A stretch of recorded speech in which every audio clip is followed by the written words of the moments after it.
આપની સાથે હું છું મિત્તલ ખાણીયા। સમાચારો પર નજર કરીએ તો ખેડૂતોની વ્યથાને વાચા આપવામાં ન્યૂઝ 18 ગુજરાતી અગ્રેસર રહ્યું છે। સાણંદના ખેડૂતોની સમસ્યા અંગે ન્યાય મળ્યો છે। આખરે સાણંદમાં ન્યૂઝ 18 અહેવાલની ધારદાર અસર થઈ છે। ન્યૂઝ 18 અહેવાલ બાદ સાણંદ વહીવટીતંત્ર હરકતમાં આવ્યું છે। ચાચરાવાડી વાસણાની સમસ્યા અંગે નાયબ કલેક્ટર ડીબી ટાંકરનું નિવેદન સામે આવ્યું। પાણી નિકાલ અંગે સ્થળ પર મુલાકાત લેવાશે। વહીવટીતંત્રની ટીમ ગામની મુલાકાત લેશે। સ્થળ વિઝિટ બાદ ટીમ રિપોર્ટ કરશે। સમસ્યાના નિરાકરણ અંગે નિર્ણય લેવાશે। સવારથી ન્યૂઝ 18 ગુજરાતી અહેવાલ બતાવી રહ્યું છે, ખેડૂતોની વ્યથાને વાચા આપી રહ્યું છે અને આખરે હવે તેમને ન્યાય મળશે। ખેડૂતોને હવે ન્યાય મળશે ત્યારે ખેડૂતોએ પણ ન્યૂઝ 18 ગુજરાતીનો આભાર માન્યો છે। કલેક્ટર તરફથી નિવેદન આપવામાં આવ્યું છે। एक बार स्थल मुलाकात लई અને ખરેખર શું હકીકત છે, આ પાણી કયા કારણોસર ભરાય છે અને એનું શું સોલ્યુશન છે એ માટે અમારી ટીમ ત્યાં જશે, રેવન્યુની અને અન્ય વિભાગની।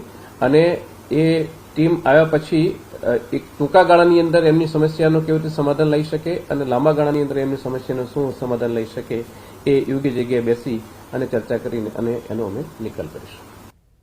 તો દ્વારકા જિલ્લામાં મુશળધાર વરસાદ બાદ ખેડૂતો ચિંતામાં મુકાયા છે। ખંભાળિયા, કલ્યાણપુર તેમજ ભાણવડના ગ્રામ્ય વિસ્તારો ખેડૂતોને શાકભાજીના પાકને વ્યાપક નુકસાન પહોંચ્યું હોય છે, જ્યારે કે વ્યાપક નુકસાન પહોંચ્યું છે। ખંભાળિયા તાલુકાના અનેક વિસ્તારોમાં મોટાભાગના ખેડૂતો શાકભાજીની ખેતી કરતા હોય છે, ત્યારે વધુ પ્રમાણમાં વરસાદ થવાથી ફ્લાવર, રીંગણી, મરચી, તુરિયા, દૂધી જેવા પાકમાં ઉત્પાદન ઘટી ગયું છે। સાથે જીવાત પણ બેસી ગઈ છે, તો ઘણા ખેતરોનો પાક બગડી ગયો છે, જેના કારણે ખેડૂતને મોટા પાયે નુકસાની વેઠવાનો વારો આવ્યો છે। શાકભાજીના પાકમાં નુકસાની થતા છૂટક બજારમાં શાકભાજીની માંગ વધી છે અને ખેડૂત સરકાર પાસે સહાયની માંગ કરી રહ્યા છે।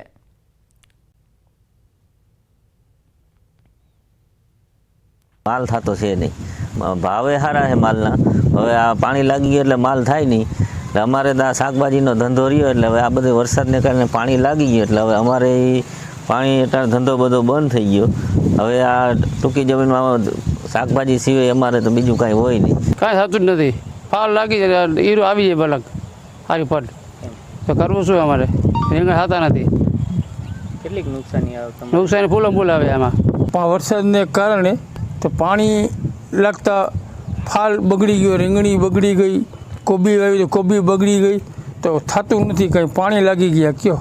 અને કોબી વાવી છે, ફુલાવર વાવી છે, પાણી લાગી ગયા સાહેબ। તો ગુજરાતમાં ચાંદીપુરા વાયરસે કહેર વર્તાવ્યો છે। ખેડા જિલ્લામાં ચાંદીપુરા વાયરસના વધુ 3 શંકાસ્પદ કેસ નોંધાયા છે। જિલ્લામાં અત્યાર સુધી 9 શંકાસ્પદ કેસ નોંધાયા, જેમાંથી 3 બાળકોના રિપોર્ટ પોઝિટિવ આવ્યા। જિલ્લામાં આજે વધુ એક બાળકનું ચાંદીપુરાથી મોત નીપજ્યું છે। અત્યાર સુધી ખેડા જિલ્લામાં 2 બાળકોના ચાંદીપુરા વાયરસથી મોત થયા છે।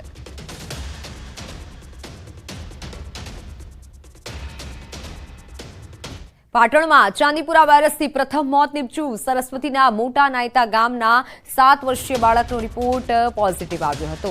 ધારપુરની હોસ્પિટલમાં 6 દિવસની સારવાર બાદ બાળકનું મોત થયું। ચાંદીપુરા વાયરસથી પ્રથમ મોત થતાં આરોગ્ય વિભાગ હરકતમાં આવ્યું છે। આરોગ્ય વિભાગની ટીમ ગામમાં 300થી વધુ મકાનોમાં દવાનો છંટકાવ કરી રહી છે।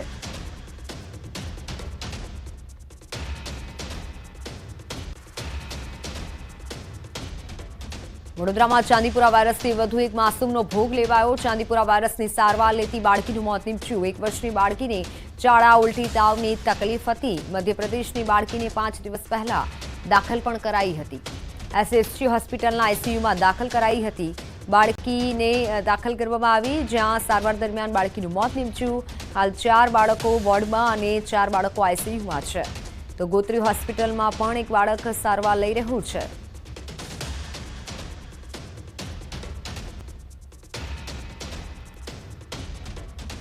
મહત્વના સમાચારની વાત કરીએ તો હવામાન વિભાગે રાજ્યમાં આગામી 7 દિવસ વરસાદની આગાહી વ્યક્ત કરી છે। વલસાડ, સુરત, નવસારીમાં આજે ઓરેન્જ એલર્ટ અપાયું છે। સાથે ભારે વરસાદની આગાહી કરવામાં આવી છે। ભરૂચ, તાપી, પાટણ, ડાંગમાં આજે યલો એલર્ટ રહેશે, જ્યારે ભારે વરસાદની આગાહી કરવામાં આવી છે। સૌરાષ્ટ્રમાં પણ આજે યલો એલર્ટ સાથે ભારે વરસાદની આગાહી કરવામાં આવી છે। ઓગસ્ટ મહિનામાં સૌરાષ્ટ્રમાં તેમજ દક્ષિણ ગુજરાતમાં સામાન્ય કરતા ઓછો વરસાદ નોંધાવાનું અનુમાન છે। आने वाले 7 दिनों के लिए गुजरात स्टेट के सारे डिस्ट्रिक्ट कवर हैं, जिसमें लाइट टू मॉडरेट रेन का पूर्वानुमान है। और वार्निंग की बात करेंगे तो आज के लिए जहां पर वेरी हेवी रेनफॉल की वार्निंग है और साथ में ऑरेंज अलर्ट जारी है, वो डिस्ट्रिक्ट है सूरत, नवसारी, वलसाड़, दमन और दादरा नगर हवेली। और जहां पे हेवी रेनफॉल की वार्निंग और साथ में येलो अलर्ट जारी है, वो डिस्ट्रिक्ट है बनासकांठा, पाटन, साबरकांठा, अरावली, महिसागर, नर्मदा, भरूच, डांग और तापी डिस्ट्रिक्ट शामिल है। રાજકોટ આકાંડ મામલે હાઈકોર્ટમાં સુનાવણી। એમ્યુઝમેન્ટ નિયમો અંગે હાઈકોર્ટને સવાલ છે, શું નિયમો ઘડી રાખવામાં આવ્યા છે? હાઈકોર્ટે આ મોટો સવાલ કર્યો છે। એમ્યુઝમેન્ટ નિયમો અંગે કોર્ટે સરકારને આ મોટો સવાલ કર્યો છે। જો હા તો નોટિફિકેશન જાહેર કરાયું છે। જુદી જુદી રમતો અને તેના સાધનો અંગે નિયમો નક્કી કરવામાં આવ્યા હોવાનું રાજ્ય સરકારનો સ્વીકાર, જ્યારે પ્રવેશ અને નિકાસ મામલે પણ નિયમો ઘડવામાં આવ્યા। જુદી જુદી ગેમ્સને વ્યાખ્યાયિત કરવામાં આવી અને તે મામલે તબક્કાવાર લાયસન્સની પણ જોગવાઈ કરવામાં આવી। સ્વીકાર કરવામાં આવ્યું છે સરકાર તરફથી પણ, અને આ તરફ હાઈકોર્ટે પણ મહત્વના સવાલ કર્યા છે આકાંડ મામલે। વિદેશી દારૂની ચર્ચા વચ્ચે દેશી દારૂના અડ્ડા પર રેડ પાડવામાં આવી। રાજકોટ પોલીસને રેડ દરમિયાન કંઈ ન મળ્યું। તમામ પોલીસ મથક વિસ્તારમાં રેડ કરી હતી। જંગલેશ્વર, પોપટપરા, રૂખડિયા, રૈયાધારમાં રેડ કરી હતી। આજી નદીના પટમાં પણ રેડ કરી હતી, પરંતુ પોલીસના હાથે કંઈ ન लाग्યું। રાજકોટમાં ગઈકાલે જ દારૂના 2 બનાવો સામે આવ્યા હતા।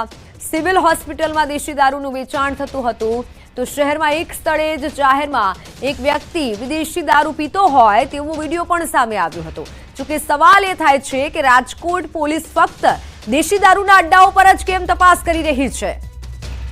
વહેલી સવારે હુડકો વિસ્તારમાં પોલીસે તપાસ કરી હતી। જોકે આ વિસ્તારમાંથી પોલીસને કંઈ ન મળતા ખાલી હાથે ફરવું પડ્યું હતું અને અન્ય વિસ્તારમાં તપાસમાં પોલીસ જોડાઈ હતી, પરંતુ જે પણ વિડીયો વાયરલ થયા છે તેને લઈને અનેક સવાલ ઉઠી રહ્યા છે કે કેમ પોલીસે દેશી દારૂ જ પકડવો છે? વિદેશી દારૂ સાથે એક વ્યક્તિ પકડાયો હતો, એક વ્યક્તિનો જે વિડીયો વાયરલ થયો હતો તેને કેમ પોલીસ નથી પકડતી? તેવા અનેક સવાલો થઈ રહ્યા છે। પોલીસ ઉપર સવાલો એટલા માટે ઉઠે છે કેમ કે જાહેરમાં એક વ્યક્તિનો વિડીયો વાયરલ થયો છે। રાજકોટ પોલીસ દ્વારા અત્યારે જે છે શહેરના અલગ અલગ વિસ્તારોમાં જે છે અત્યારે દરોડા પાડવામાં આવી રહ્યા છે, ચેકિંગ કરવામાં આવી રહ્યું છે। દેશી દારૂના અડ્ડાઓ જે જગ્યાએ હોય ત્યાં અત્યારે જે આ ચેકિંગની કામગીરી હાથ ધરાઈ રહી છે। આપ સીધા દ્રશ્યો જોઈ શકો છો કે રાજકોટ શહેરનો જે આ વિસ્તાર છે ત્યાં અત્યારે પોલીસ પહોંચી છે અને પોલીસ દ્વારા અત્યારે જે છે એ ચેકિંગની કામગીરી પણ હાથ ધરવામાં આવી રહી છે। અલગ અલગ દારૂના જે શંકાસ્પદ સ્થળો હોય છે ત્યાં અત્યારે ચેકિંગની કામગીરી હાથ ધરાઈ રહી છે। પોલીસ દ્વારા જે છે રાજકોટ પોલીસ કમિશનર દ્વારા આદેશ કરાયો હતો અને જેના પગલે અત્યારે જે છે ચેકિંગની કામગીરી પણ કરાઈ રહી છે। જોકે હાલ જે રીતના વાત કરવામાં આવે તો શહેરના તમામ હોડમાં આ તમામ વિસ્તારોમાં કે જે જગ્યાએ દેશી દારૂ વેચાતો હોય એવી આશંકાઓ હોય તેવી તમામ સ્થળો પર અત્યારે ચેકિંગ પણ કરાઈ રહ્યું છે। કેમેરામેન કેવી નિમોસ સાથે હાર્દિક જોશી, ન્યૂઝ 18 ગુજરાતી, રાજકોટ। તો સુરેન્દ્રનગરની સંયુક્ત પાલિકા કચેરીના કમ્પાઉન્ડમાંથી બિનવારસી તેમજ ફેંકી દીધેલી હાલતમાં રેશન કાર્ડનો જથ્થો મળી આવ્યો। અંદાજિત 20થી વધુ રેશન કાર્ડનો જથ્થો કચરામાંથી મળી આવ્યો। કચરામાંથી રેશન કાર્ડનો જથ્થો મળી આવતા લોકોમાં તંત્ર સામે રોષ જોવા મળ્યો। રેશન કાર્ડનો જથ્થો ક્યાંથી આવ્યો, કોણે ફેંક્યો તે અંગે ચર્ચાઓ થઈ રહી છે। થોડા દિવસો પહેલા મુખ્ય પોસ્ટ ઓફિસ પાસેથી પણ કચરાના ઢગલામાંથી રેશન કાર્ડ મળી આવ્યા હતા, ત્યારે તંત્રની કામગીરી સામે સવાલો ઉઠ્યા છે।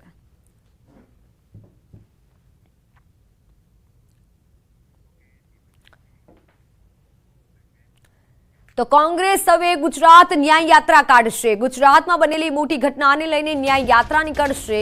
સુરત, રાજકોટ, મોરબી દુર્ઘટનાને લઈને યાત્રા કાઢવામાં આવશે। મોરબીથી 9 ઓગસ્ટના યાત્રાની શરૂઆત થશે। બ્રિજ દુર્ઘટના સ્થળથી યાત્રાની શરૂઆત કરાશે। ગુજરાત ન્યાય યાત્રા 300 કિલોમીટર અંતર કાપશે અને દરરોજ 20થી 30 કિલોમીટરનું અંતર કાપશે। ન્યાય યાત્રામાં અલગ અલગ પ્રકારના યાત્રિકો જોડાશે। કોંગ્રેસના નેતાઓ, પીડિત પરિવારો યાત્રામાં જોડાશે।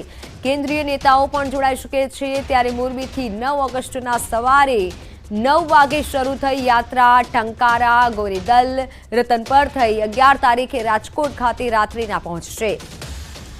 યાત્રાનો રૂટ સામે આવ્યો છે, નક્કી કરાયો છે। રાજકોટમાં ટીઆરપી ગેમ ઝોન ખાતે સંવેદના સભા યોજવામાં આવશે અને બાદમાં સુરેન્દ્રનગર, અમદાવાદ અને ગાંધીનગર સુધી આ યાત્રા યોજાશે।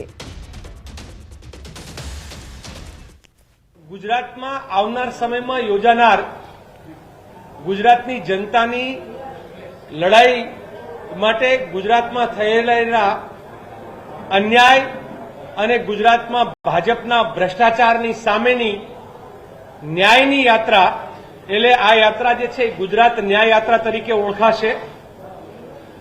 ગુજરાત ન્યાય યાત્રામાં ન્યાયયાત્રીઓ જોડાશે, કોંગ્રેસના કર્મઠ કાર્યકરો બધા જોડાશે. આ ન્યાયયાત્રામાં દેશમાંથી અલગ અલગ નેતાઓ પણ આવશે, પ્રદેશનું નેતૃત્વ પણ જોડાશે. તો ગીર સોમનાથ જિલ્લામાં સિંહે ગાયનો શિકાર કર્યો. ગીર ગઢડાના ફરેડા ગામે રોડ પર સિંહે શિકાર કર્યો. રોડની વચ્ચે સિંહે શિકારની મિજબાની માણી.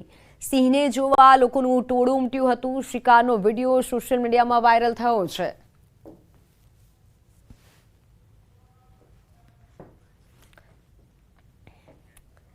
સરકાર બાળકોને ભણાવવા માટે સૌ ભણે સૌ આગળ વધેના સ્લોગન ચલાવી રહી છે, પરંતુ છોટાઉદેપુરમાં વાસ્તવિકતા કંઈક અલગ જ જોવા મળી રહી છે.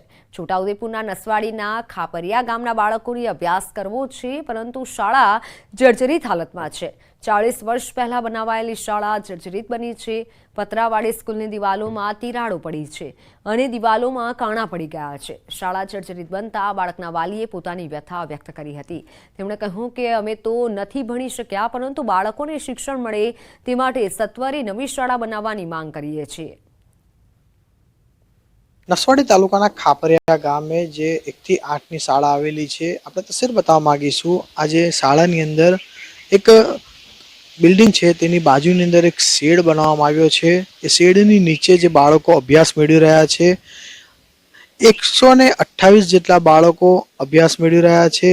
પરંતુ આજે આ શેડની નીચે અભ્યાસ મેળવવા માટે બાળકોને બड़ी મોટી મુશ્કેલી પડી રહી છે, કારણ કે આજે સ્કૂલનો જે ઓરડા છે 40 વર્ષ પુરાના છે, તે જર્જરિત થઈ ચૂક્યા છે. ક્યારે પડી જાય તેનું નક્કી નથી. તે બીકના કારણે આજે શિક્ષકો જે છે શેડની નીચે અભ્યાસ આપી રહ્યા છે. આદિવાસી બાળકોને કેમ સારો અભ્યાસ ના મળે, કેમ સારી બિલ્ડિંગ ના મળે, અનેક સવાલો આદિવાસી વિસ્તારમાંથી ઉઠી રહ્યા છે. જ્યારે ચોમાસાનો સમય ચાલી રહ્યો છે, બાળકોને વરસાદ ના આવે તેના માટેની તાડપત્રી એટલે પ્લાસ્ટિક પણ બાંધવામાં આવ્યું છે. પરંતુ વધુ વરસાદ હોય, વધુ પવન હોય તો આ જે શેડ છે, શેડની નીચે પણ પાણી આવી જતું હોય છે અને શિક્ષકોને આ જે બાળકોને ભણાવવા માટે મુશ્કેલી પડતી હોય છે. આમ તો હરેક સ્કૂલ પર બોર્ડ લગાવી દેવામાં આવે છે, 100 ભણે 100 આગળ વધે, શિક્ષણનો અધિકાર. પરંતુ શું બાળકોને સારો એવો અધિકાર મળે છે ખરો? અનેક સવાલો આદિવાસી વિસ્તારની અંદર ઉઠી રહ્યા છે.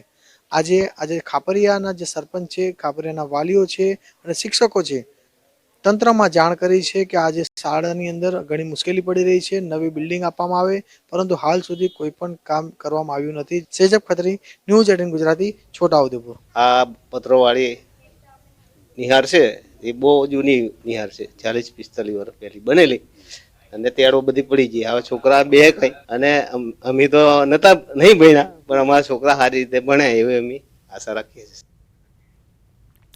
જર્જરિત શાળામાં બાળકોને બેસાડવાની શિક્ષણ વિભાગે મનાઈ ફરમાવી છે. ત્યારે હાલમાં બાળકોને શાળાના કમ્પાઉન્ડના શેડ નીચે તો કેટલાક બાળકો ગ્રામ્યજનોના મકાનોમાં બેસાડવામાં આવી રહ્યા છે. અહીં ભર ચોમાસામાં વરસાદ પડે તો બાળકોના કપડાં, બેગ સહિતની સામગ્રી પલળી જાય છે. ત્યારે શાળામાં અભ્યાસ કરતા 1 થી 8 ધોરણના 124 બાળકોનો અભ્યાસ બગડી રહ્યો છે. શાળાના આચાર્ય અને ગામના સરપંચે પણ શિક્ષણ વિભાગને જાણ કરવા છતાં હજી સુધી નવીન શાળા બની નથી. શાળાના આચાર્યએ કહ્યું કે શેડ ચારે તરફથી ખુલ્લો છે, જેથી વરસાદી પાણીથી બાળકો પલળે નહીં તે માટે પ્લાસ્ટિક મારવામાં આવ્યું છે. પરંતુ ભારે વરસાદ અને પવન આવે તો બાળકોને અભ્યાસમાં તકલીફ પડી રહી છે. સૌ ભણે સૌ આગળ વધે, સૌને શિક્ષણનો અધિકાર જેવા સૂત્રો દરેક શાળા પર જોવા મળે છે. પરંતુ ખાપરિયા ગામની શાળાના બાળકો શિક્ષણના અધિકારથી વંચિત હોય તેવું લાગી રહ્યું છે. ત્યારે સરપંચ, ગ્રામ્યજનો અને શાળાના શિક્ષકોએ બાળકો માટે સત્વરે નવીન શાળા બનાવવાની માંગ કરી છે. બાળકોને અમે શેડ નીચે બેસાડીએ છીએ અને વરસાદ આવે તો એના માટે તાડપત્રીની વ્યવસ્થા કરેલી છે. અને સાથે સરકારને અમે વિનંતી કરીએ છીએ કે જેમ બને તેમ અમને આ સ્કૂલનું મકાનની મંજૂરી વહેલી મળે અને બાંધકામ શરૂ થઈ જાય. અમને જર્જરિત ઓરડામાં બેસાડવાની ના પાડેલ હતી, એટલે અમે ત્યાં બાળકોને બેસાડતા નથી અને વૈકલ્પિક વ્યવસ્થા રૂપે અમે શેડમાં બેસાડીએ છીએ અને બીજા બાળકોને ખાનગી